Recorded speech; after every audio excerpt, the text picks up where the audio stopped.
हनुमान जी के लगे जाके कैसे कहे के बा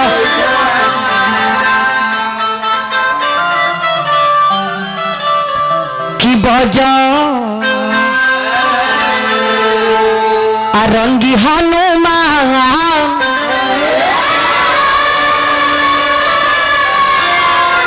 और सभा बिचे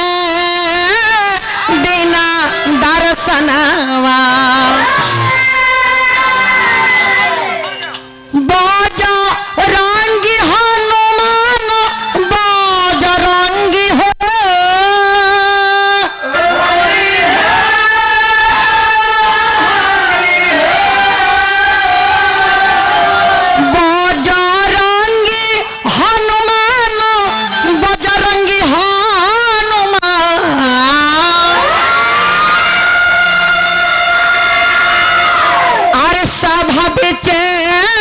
बिना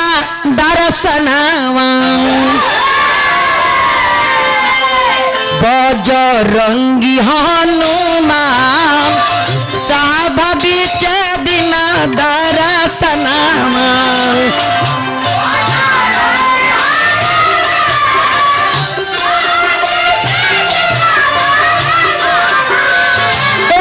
बजरंगी हनुमान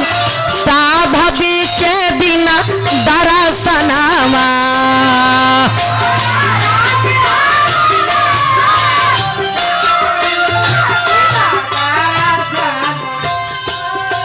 बजरंगी हनुमान बजरंगी हो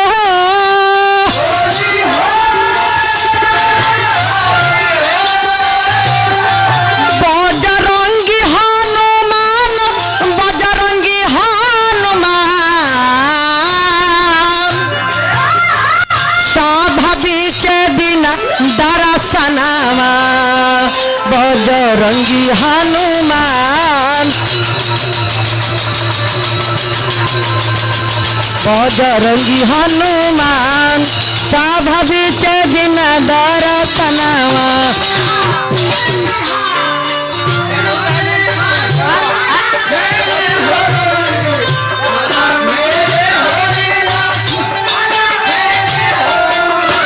लंका नगर में रावण खेले होली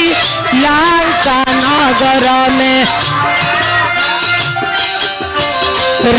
खेले होली लक्ष्मण खेले होली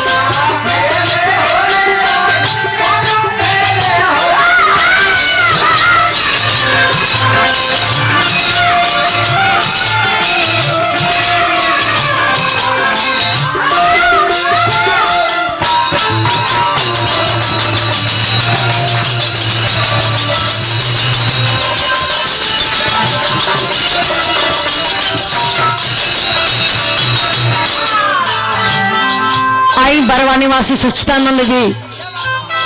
101 रुपया का आशीर्वाद दिले बनी। नमस्कार रही है, धरती का जय जयकार रही। माँ सरस्वती से विनती रही कि हे माँ सबके घर में एकदम मंगलमय रहे।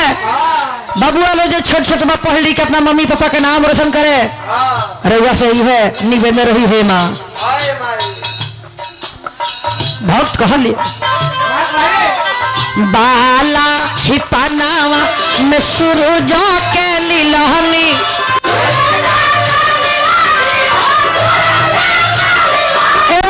बाला ही पनावा में सूरज के लीलहनी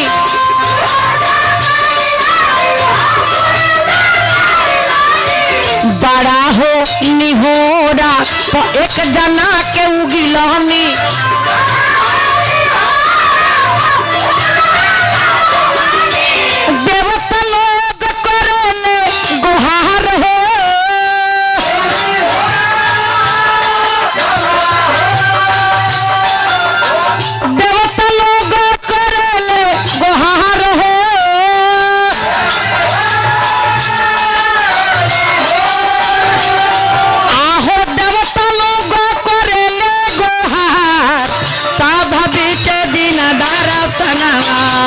मैया अंजनी के लाल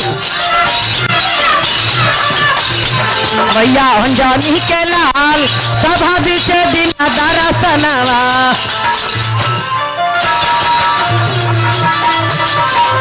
मैया अंजनी के लाल सभा बीच दिन दर्शनवा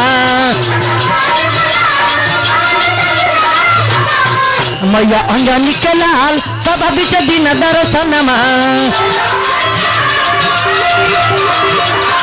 मैया अंजनी के लाल सभा बीच दिन दर्शनवा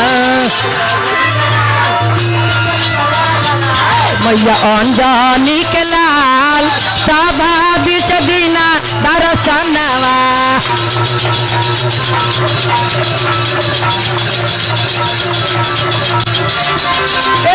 मैया अंजनी के लाल सभा बीच दिन दर्शनवा